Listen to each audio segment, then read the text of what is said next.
ఆహ్వానిస్తున్నాం. గొల్లపూడి సుబ్బారావు గారిని సాధారణంగా స్టేజ్ మీద ఆహ్వానిస్తున్నాం.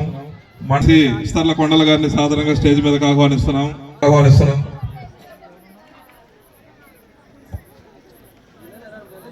పిఎస్ఆర్ గారిని సాధారణంగా స్టేజ్ మీద ఆహ్వానిస్తున్నాం.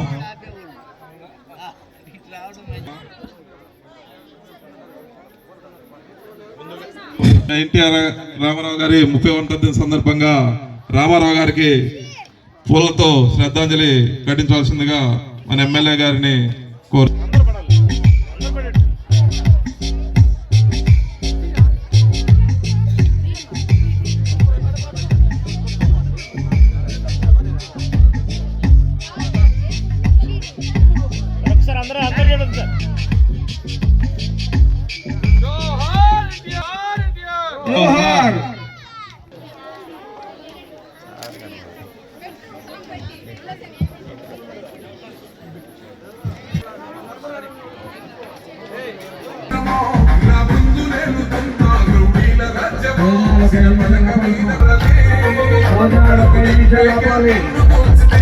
సింహమో దడుచుకొని ఉరుకుతది రౌడీ సంఘమో జై జై చంద్రన్న విప్పి దూకినది ఎల్లో సింహమో దడుచుకొని ఉరుకుతది రౌడీ సంఘమో జై జై చంద్రన్న.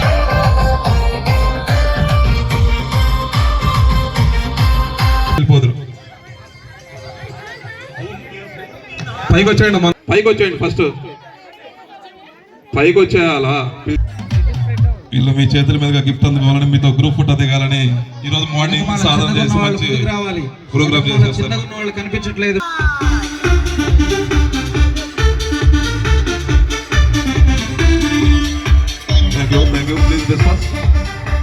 30వ వర్ధంతి సందర్భంగా ఈరోజు ఇక్కడ ఈ కార్యక్రమానికి ముఖ్య అతిథిగా విచ్చేసిన గౌరవనీయులు పెద్దలు మన బిఎన్ విజయ్ కుమార్ గారు, అదేవిధంగా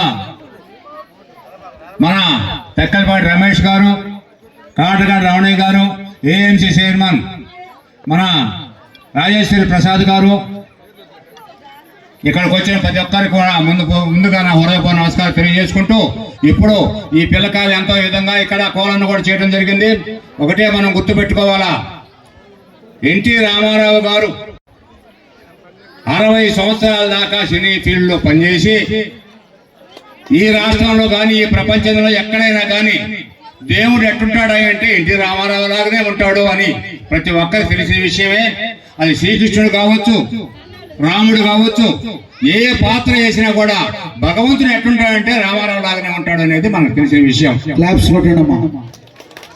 అప్పుడు ఎన్టీ రామారావు గురించి ఆయన ఒకటే అనుకున్నాడు, ఈ రాష్ట్రంలో పేదలు, బలహీనులు, బడుగు వర్గాలు చాలా మంది ఉన్నారు.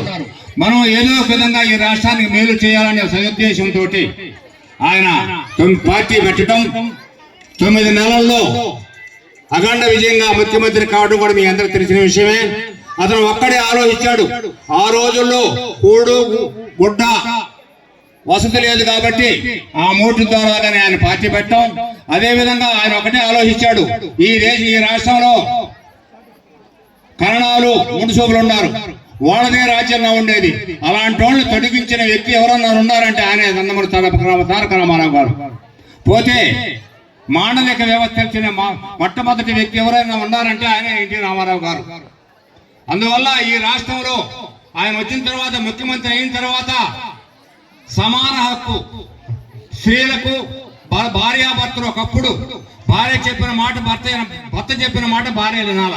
ఆ లేని పక్షంలో అప్పుడు ఆయన అన్నాడు, ఇది కాదు, ఇద్దరు సమానమే, భార్య అయినా భర్త అయినా సమానమే, ఆస్తి హక్కులో కూడా సమానమే అని చెప్పిన వ్యక్తి ఎవరన్నా ఉన్నారంటే ఆయన నందమూరి తారక రామారావు. ఎన్టీఆర్ 30వ వర్ధంతి సందర్భంగా బూసపల్లి గ్రామంలో ఇంత ఘనంగా కార్యక్రమం చేసినందుకు ఎంతో సంతోషంగా ఉంది. ఈ కార్యక్రమానికి విచ్చేసిన మన రమేష్ గారు, అదేవిధంగా మన ప్రసాద్ గారు, రమణయ్య గారు, మన మండల పార్టీ ప్రెసిడెంట్ రాఘవరావు గారు, శ్రీనివాస్ గారు, దాంతో అంకారావు గారు, మన హరిబాబు గారు, మన నారాయణ గారు, శ్రీనివాస్ రెడ్డి గారు, మరి ముఖ్యంగా ఇక్కడ విచ్చేసిన ప్రతి ఒక్కరికి నా హృదయపూర్వక ధన్యవాదాలు.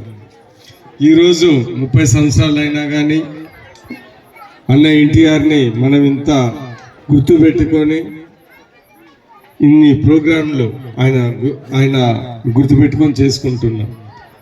ఎందుకంటే మన ఆంధ్ర రాష్ట్రంలో ఆయన మార్కు ఇంత ఎక్కువగా మన ఆంధ్రప్రదేశ్లో ఉంది. ఆ రోజు సినిమా ఫీల్డ్లో ఎంతో బ్రహ్మాండంగా సినిమాలు చేసుకుంటూ ఎంతో డబ్బులు సంపాదించుకున్న సమయంలో ప్రజలు నన్ను ఎంతో సినిమా ఫీల్డ్లో ఆదరించారు. వాళ్ళకి నేను ఖచ్చితంగా ఏదన్నా చేయాలని ఒక విధంగా చాలా రిస్క్ పడుకొని ఆ రోజు పార్టీ పెట్టి 9 నెలల్లో ముఖ్యమంత్రి అయ్యారు మన అన్న ఎన్టీఆర్ గారు. వచ్చిన వెంటనే అనేక మార్పులు తెచ్చారు. ఇందాక రాఘవరావు గారు చెప్పినట్టు మండల వ్యవస్థ తీసుకొని వచ్చారు. మండల వ్యవస్థ ఎందుకు తీసుకొని వచ్చారంటే ప్రజల వద్దరికి పాలన ఉండాలని, ప్రజలకి దగ్గర అధికారులు పరిపాలించాలి. అనేక లక్షల ఎకరాలు సాగు తీసుకొని వచ్చారు. ఇవన్నీ కాకుండా ఎడ్యుకేషన్ అంటే విద్య అనేది చాలా ముఖ్యమని ఒక మంచి రెసిడెన్షియల్ స్కూల్, బీసీలు ఎస్సీలకి రెసిడెన్షియల్ స్కూల్లో పెట్టి, మంచి టీచర్లు, మంచి బిల్డింగ్లు పెట్టి, మంచి హాస్టళ్ళు కట్టి చాలామంది ఆ స్కూల్లో చదువుకున్న వాళ్ళు ఐఏఎస్ ఆఫీసర్లు, పోలీస్ ఆఫీసర్లు ఇవన్నీ చేశారు. అందుకని ఈరోజు ఎన్టీ రామారావు గారు ఈరోజు మనందరికీ ఇన్ని రోజుల తర్వాత కూడా గుర్తుంది. ఎందుకంటే ముఖ్యమంత్రులు దేశాల్లో మన రాష్ట్రాలు కూడా చాలామంది ఉన్నారు. మన ఎన్టీ రామారావు అన్నని గుర్తుపెట్టుకుంటే ఎన్ని పనులు చేశాడు కాబట్టి, మన జీవితాల్లో ఎన్నో మార్పులు తెచ్చాడు కాబట్టి మనం ఆయన గుర్తుపెట్టుకుంటున్నాం. ఈరోజు తెలుగుదేశం పార్టీకి అన్న ఎన్టీఆర్ ఒక ఆస్తి. అంటే మన తాతలు ఏదో మనకు 100 ఎకరాలు ఇచ్చినట్టు మన తెలుగుదేశం పార్టీకి ఆయన ఆస్తి. అందుకనే ఈరోజు ఇన్ని రోజులైనా కానీ ఇంత క్యాడరు, ఇంతమంది అభిమానులు ఈరోజు మన పార్టీకి గట్టిగా ఉండి ఇంత బలంగా ఉంది. సరే ఆస్తి ఎందుకంటే మన తెలుగుదేశం పార్టీకే ఎన్టీ రామారావు గారు ఒక ఆస్తి. కానీ ఆస్తి కూడా నిలబెట్టుకోవాలి కదా. నిలబెట్టుకునే దానికి మన చంద్రబాబు నాయుడు గారు, లోకేష్ గారు మంచిగా ఆయన ఏ ఉద్దేశంతో పార్టీ పెట్టారో గట్టిగా నిలబెట్టి అభివృద్ధి సంక్షేమ కార్యక్రమాలు చేసి, కార్యక్రమాలు జనాల్లోకి తీసుకొని వెళ్ళి, చంద్రబాబు నాయుడు గారు ఈరోజు ఎంత ఇబ్బందికరమైన ఆర్థిక పరిస్థితుల్లో కూడా ఇన్ని సంక్షేమ కార్యక్రమాలు, అభివృద్ధి పనులు చేస్తూ ఉన్నారు. ఉదాహరణకి తల్లికి వందనం, ఫ్రీ బస్సు మహిళలకి, దాని తర్వాత రైతులకి 20,000 రూపాయలు, పెన్షన్ 4,000 రూపాయలు, అటు సంక్షేమ కార్యక్రమాలు. ఇటు అభివృద్ధి అంటారా, పోలవరం ప్రాజెక్ట్ 80% ఈ మధ్య కాలంలోనే బాగా పూర్తి చేసి ఇంకా అతి త్వరలోనే అది కంప్లీట్ చేస్తూ ఉన్నారు. అటు వెల్లిగొండ ప్రాజెక్టు, ఇటు అమరావతి మన క్యాపిటల్ నిర్మాణము, దాని తర్వాత ఇంతకుముందు పోయిన 5 ఏళ్ళ పాలనలో ఎక్కడ చూసినా రోడ్లు గితుకులు అవన్నీ బాగా చేసి ఈరోజు R&B రోడ్లు ఇవన్నీ చేసుకుంటా మన మండలంలో అనేక R&B రోడ్లు మనం బాగు చేసాము. దాని తర్వాత CC రోడ్లు మన చీమకుర్తి మండలంలో రాబోయే కాలంలో 12 కోట్లతో CC రోడ్లు, అనేక రోడ్లు కూడా మనం అభివృద్ధి చేస్తూ ఉన్నాం. ఇవన్నీ ఎలా సాధ్యం అంటే చంద్రబాబు నాయుడు గారి సమర్థత, ఆయన సంక్షేమం, అభివృద్ధి ముందుకు ఒకే 2 కళ్ళ మాది తీసుకొని వెళ్ళాలని ఈరోజు చేస్తున్నాం. మన కాన్స్టిట్యున్సీలు కూడా ఎక్కడ ఎవరికి తగ్గకుండా బ్రహ్మాండమైన అభివృద్ధి సంక్షేమ కార్యక్రమం ప్రతి ఒక్కరికి అర్హులైన వాళ్ళకి అందే విధంగా ముందుకు వెళ్తున్నాం. ఇవన్నీ మీరు ఒకటి గుర్తుపెట్టుకోవాలి. ఇప్పుడు 5 ఏళ్ళు మనం బ్రహ్మాండంగా చేస్తాం. ఇవన్నీ స్థిరపడి జనాలకు నిజంగా అందుకొని అన్ని ఒక రూపం రావాలంటే ఇంకొక 5 ఏళ్ళు చంద్రబాబు నాయుడు గారు ముఖ్యమంత్రి కావాలి, తెలుగుదేశం పార్టీ మళ్ళీ రావాలి.